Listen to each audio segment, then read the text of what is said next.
We asked you so much the last couple weeks about the anticipation of your first playoff game. Like, what was the experience like, and do you think that helps you now that you have that experience? Now you're going into another one. Yeah, I mean, it was an amazing experience. The atmosphere in the stadium was incredible. Their fans were super loud. Everybody had all their family in town and stuff like that. And then not only going to my first playoff game, but winning it felt incredible. I mean, just seeing everybody's smiles and coming together and happy for one another, and then quickly moving on to the next team, and knowing that what every team's goal is every season is in arm's reach of us at this point is super exciting. I think just that one game helps you and the team more broadly. Just that the novelty of the playoff thing's over, and now it's. Yeah, I mean, you hear a lot about before that playoff game that not a lot of players on our team had playoff experience, but we talked amongst ourselves and amongst each other, and we're like, it's a football game at the end of the day, and most of us have been playing football since we were 8 years old, so we got to go out there and just treat it like a game.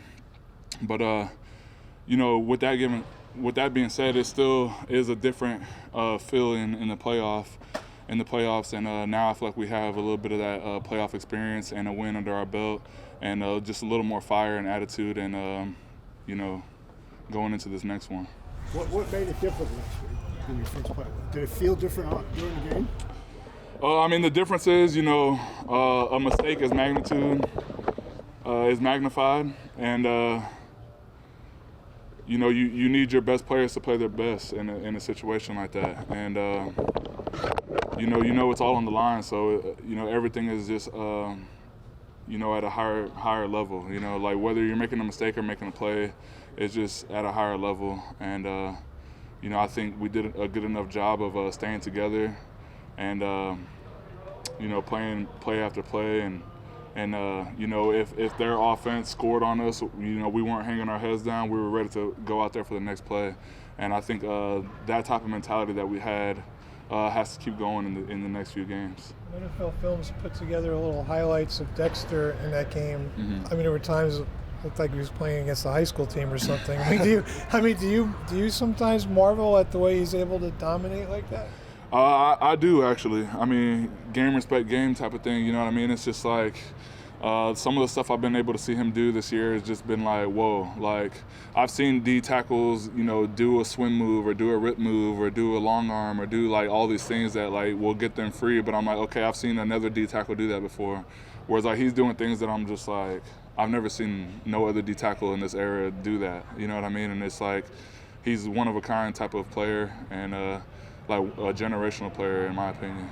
Then in that first matchup, you guys gave up 250 plus yards on the ground to this team. How much do you put that on the defensive line's shoulders to want to limit that run game this week? I mean, the defensive line always takes the credit for everything. Whether we're not getting enough pressure on the quarterback, whether we're not stopping the run, we're going to put it on our backs in the end of the day, and that obviously is not going to be enough going into this playoff game if we allow them to do that again. It takes all of us, though, not just the D-line, the whole front seven, the safeties, everybody, to stop the run. And, that's our goal this week, is to try to make them one-dimensional and stop the run as early as possible. You've played a lot of quarterbacks who can move. What's the key to dealing with Hurts? I think, once he becomes a runner, just treat him like a running back. I think that's a big thing about Jalen Hurts, is he's a strong runner. He doesn't run like a quarterback once he's in space.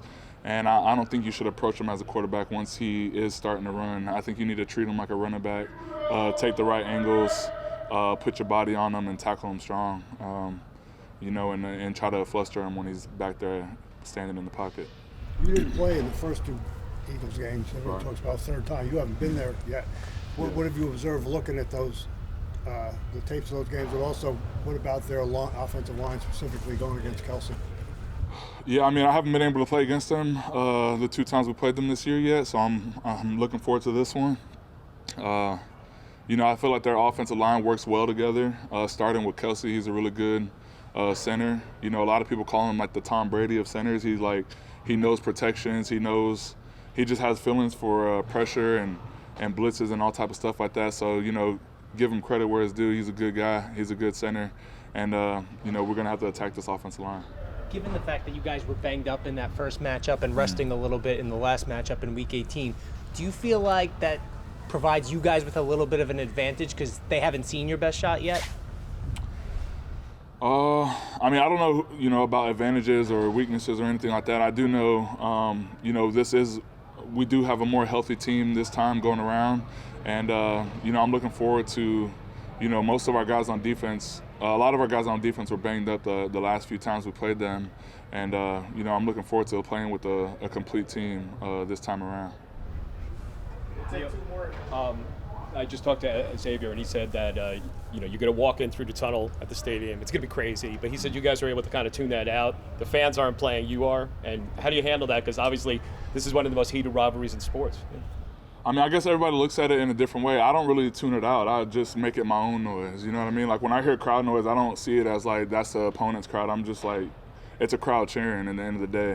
Whether we're in my own stadium or someone else's stadium, it's just crowd noise. And I almost channel it and make it mine. You know what I mean? It's just like when I hear the crowd getting fired up, it's like it fires me up. And I don't really care if they're rooting for the other color or not. I take it as my own.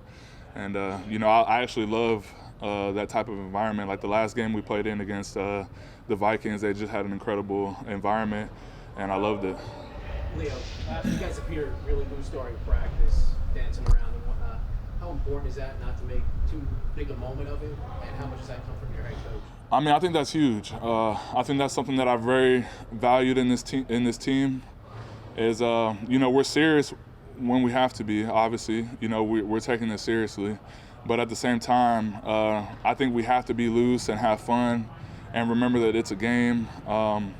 Be where you're supposed to be and know what you're supposed to do and all that type of thing. But, in the end of the day, I feel like when we play with that type of fun and looseness, we play with a different type of swagger, and it allows us to play fast.